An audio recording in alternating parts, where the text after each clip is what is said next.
Coming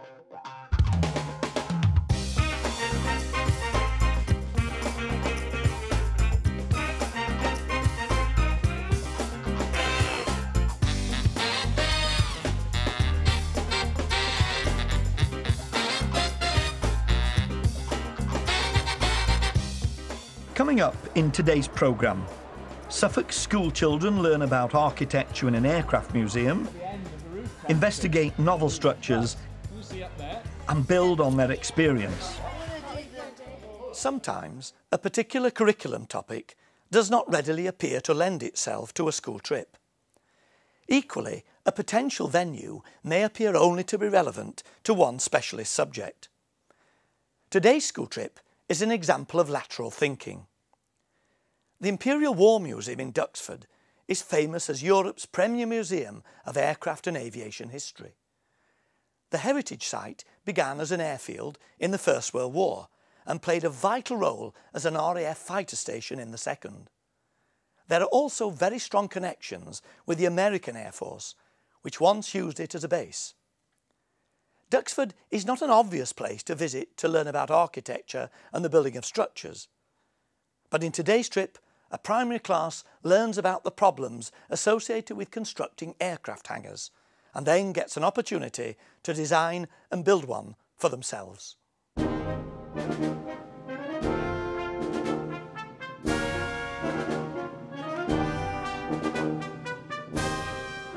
Duxford houses the Imperial War Museum's collection of historic aircraft. Year 6 from St Mary's Roman Catholic Primary School in Ipswich have come with their teacher Jill Sandvig for a day of structured learning. I was particularly interested in Duxford because they cover an area of the curriculum which is not usually done by external visits. I've never taught structures before, and so I was using it at the beginning, right at the beginning of our topic, as a learning point for me, as well as having a shared experience that we could build on for the children. So, has anybody got an idea what a structure might be? That's what we're going to be looking at, yes. Is it something that's been built? Something that's been built, that's good, yeah, very good. Everything around us is a structure. Everything, including all of you standing here, you're all structures. All the buildings that we are in or around are structures. All the aeroplanes and other aircraft that we'll see, they're all structures. Because a structure is just something bigger that's made out of small pieces joined together. One of the things we're trying to do with something like the structures activity is to open up the fact that, yes, this is a museum and it's a museum about, to a great extent, about conflict. But that's not all you can learn about here. There's an enormous amount of science and technology you can do. Another enthusiastic fan of Duxford is architect Maxwell Hutchinson. I love going to Duxford, and I'm a lifelong pacifist, so I hardly go for the aeroplanes, although I do like an airliner or two. But you see the history of structures dating almost back to the First World War, and since then there have been enormous innovations on how we enclose and cover space.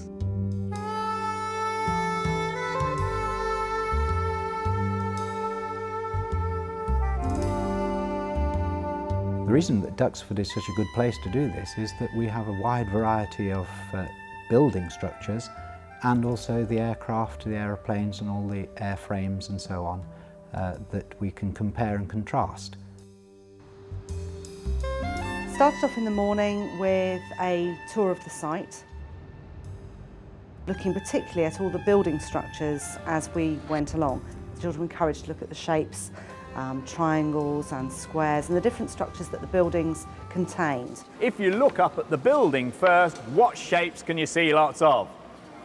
Triangles, yes. Hundreds and hundreds of triangle shapes. All across there, even down the walls, look. If you go inside old Victorian factories, they're full of very large posts and stanchions and so on. That didn't matter too much because you weren't trying to move large wingspans around inside. But as soon as you get even a small aeroplane, you've got quite a wide wingspan to deal with. Has anybody ever been up in the attic in their house? What do you notice up there? Lots of wood. Is it hard to move around in your attic? Yes, because it's all this wood crisscrossing over. And it's like this. It's making that strong structure.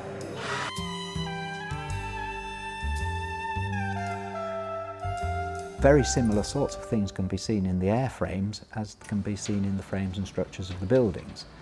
What do you think goes just here and one over there?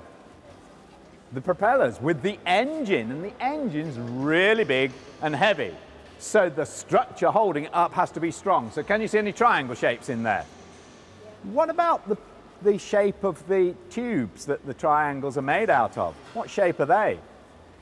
Cylinders, that's right, long cylinder tubes. And tubes are hollow, so they're not too heavy. So you can make a really strong structure like that that supports the heavy engine, but it's still very strong and stiff and stable, and it's made out of tubes. So tubes are very strong shapes as well.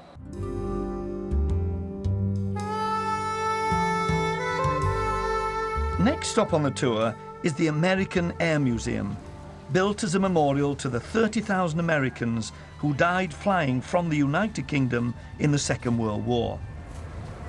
A completely different sort of building and structure that we're inside now. We call this building the American Air Museum is completely different in its structural methods to all the others that are on the site. So we've now seen frames made of triangles.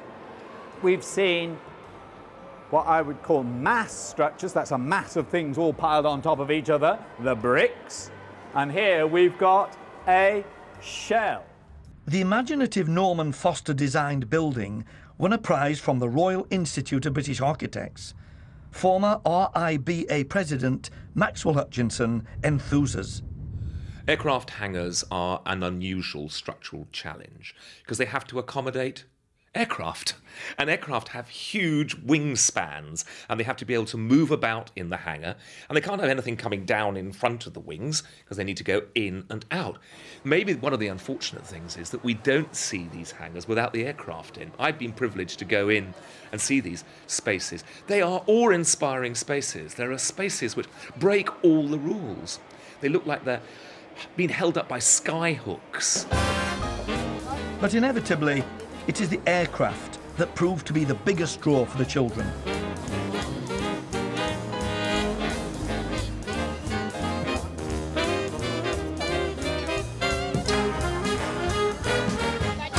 We have a boy in our class who is not a high attainer.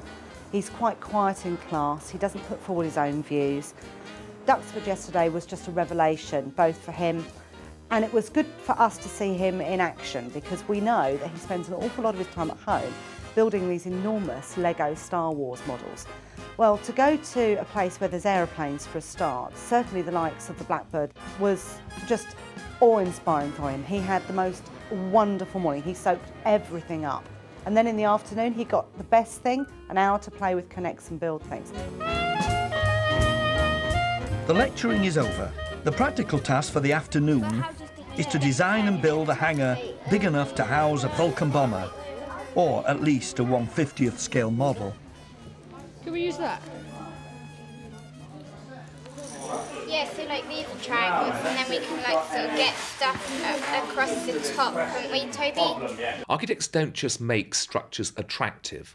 Good architects have an intuitive understanding of structure. He'll be so proud of us when we made triangles. Yeah, we'll be so proud of us when we see each other triangles. The challenge of designing structures to enclose aeroplanes, very big objects, forces us to throw away traditional thinking of columns, arches and beams. We have to start to think about structures that carry huge loads over very wide areas in triangulated and trussed ways, all of which are strong, robust and rigid. Cool, that's clever. Don't we need to... Is that what you did, Toby? Yeah, don't we need to raise it here? 1, 2, 3, 4. You've only got 4, and she said it needs to be 5, didn't she? So you need another one like that. The interesting part was the very visual learners were scattered about the more successful groups. And I suspect that's because they had been looking very hard at what he'd told them in the morning and were able to simply translate that from the shape on the ceiling to the shape that they were making. some of the other types of learners, listening skills people, found that less easy to do because, of course, what they hadn't got is they hadn't got that strong visual reference. What about this one? Is it doing anything? No. It won't work, will it? Because it doesn't join up. So it's beginning to be quite good, but it's still very, very flexible. Yes. I think the wonderful thing is that the children who normally shine at all these things so marvellously in school were not the ones who shone necessarily yesterday. And there was a real sense of achievement for the children who perhaps don't normally stand out as being terrifically successful.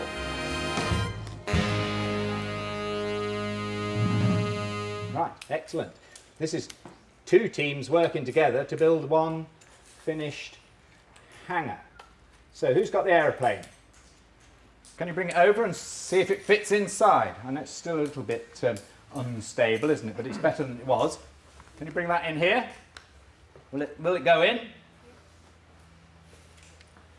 Yes, it will.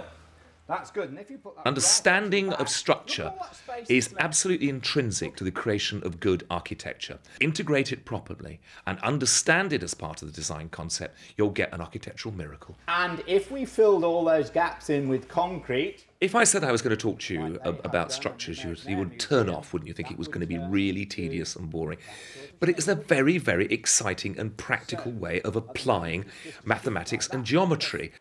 Can anyone remember any of the special words that he used to do with the structures? How did he describe our structure? The visit to Duxford has inspired Jill Sandvig. Back at school, she is running through what her class has learned. How does that relate to structures? How does that relate to what we learned yesterday? David?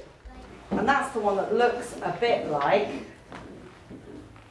that, rather than the triangles that we'd seen that looked like that many of you built into your Connect structures in the afternoon. The next plan is for this morning for us to try and record some of the shapes of the structures we saw. And then what I want to do is take those shapes out into our own environment, take the children out into our own streets and into our own school grounds and see whether they can then find any of those structures in our local environment so that they really are able to attach their learning to something concrete for themselves. So take a look around you, tell me if you can see anything at all that looks in any way, shape or form like anything you saw yesterday. Oliver? The benches. The benches. What is it about the benches that you recognised from yesterday, Oliver?